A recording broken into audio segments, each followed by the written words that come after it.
विविध प्रसार माध्यमातून असं समजतंय की जैन समाजाने मेलेल्या कबुतरांसाठी काहीतरी प्रार्थना केली.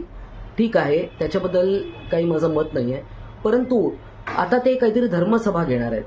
मला असं वाटतं की हे आता अति होत आहे आणि यामध्ये मुख्यमंत्री उपमुख्यमंत्री यांना मी आवाहन करते की हे जे काय चाललंय, कोर्टाचे आदेश आहेत, सगळीकडचे कबुतरखाने बंद झाले पाहिजे, ते आजही नाही झालेत.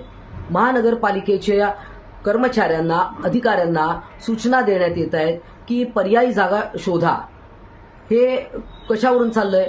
दुसरं की आता पुरामध्ये महाराष्ट्रात अनेक गुरंढोरं गाई म्हशी हे वाहून गेले, मेले, मृत्युमुखी पडले.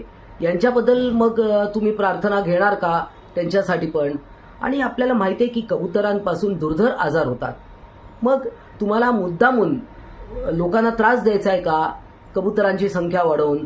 असे अनेक प्रश्न माझ्या मनामध्ये उपस्थित होतात आणि त्यामुळे हे सगळं जे आहे यामध्ये मुख्यमंत्री मागच्या महिन्यात बोलले होते, परंतु तज्ज्ञ समिती त्यांचा देखील रिपोर्ट यायचा आहे जो कोर्टाने मागवलेला आहे.